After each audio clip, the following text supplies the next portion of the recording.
ఇవాళ దొంగలతో చేరి కుట్రలు కుతంత్రాలతోని అర్ణమ్మ బీజేపీ ముసుగులో బీఆర్ఎస్ వాళ్ళతో కుమ్ముకై ఇవాళ రేవంత్ రెడ్డిని పడగొట్టాలి, రేవంత్ రెడ్డిని బలహీనం చేయాలి, తద్వారా పాలమూరు జిల్లాను ఎండబెట్టాలన్న ఆలోచన చేస్తుంది. ఇవాళ మీరు ఆలోచన చేయండి. మన్నే శ్రీనివాసరెడ్డి 5 ఏళ్ళు మనకి ఎంపీ, ఏడున్నాడా ఆయన? ఇంట్లో లేడు, సొంట్లో లేడు, సోయిలో లేడు. మీ ఎమ్మెల్యేలు పాతోళ్ళు 10 ఏళ్ళు ఎమ్మెల్యేలు ఉన్నారు. ఎవడన్నా బీఆర్ఎస్ కోటేమని అడుగుతుండా? ఎవడన్నా ఊర్లలోకి వచ్చిండా?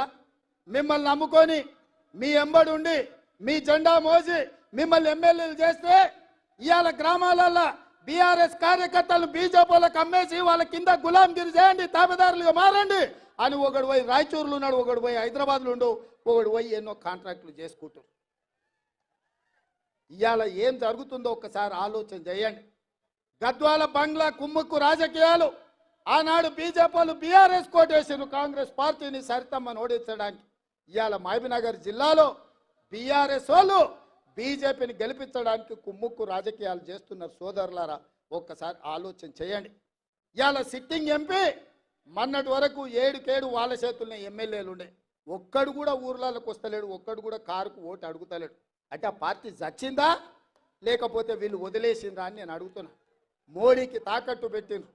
నాకు తెలుసు కేసీఆర్ బిడ్డ బెయిల్ కోసం ఇవాళ కాంగ్రెస్ను ఓడించడం కోసం నరేంద్ర మోడీతో చీకటి ఒప్పందంలో భాగంగా మహబూబ్ నగర్, చేవెళ్ళ, మల్కాజ్గిరి, భువనగిరి, జహీరాబాద్ 5 పార్లమెంట్లలో చంద్రశేఖర్ రావు నరేంద్ర మోడీని గెలిపించడానికి సుపారీ తీసుకొని బీఆర్ఎస్ కార్యకర్తలు ఇవాళ బొందబెట్టి వాళ్ళ ఆత్మ గౌరవాన్ని మోడీ కాళ్ళ దగ్గర తాకట్టు పెట్టిండు.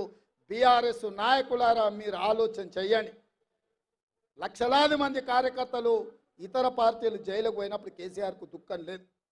నాలాంటోని బిడ్డ లగ్గం ఉంటే కూడా వదలకుండా జైల్లో పెట్టినప్పుడు ఆయనకు బాధ తెలియలేదు. కానీ బిడ్డ జైలుకు పోగానే మోడీ దగ్గర తెలంగాణను తాకట్టు పెట్టిండు. ఇది తెలంగాణ ఆత్మ గౌరవానికి మంచిదా? ఒక్కసారి ఆలోచన చేయండి. బీఆర్ఎస్ కార్యకర్తలారా, బీఆర్ఎస్ నాయకులారా ఆత్మ పరిశీలన చేసుకోండి.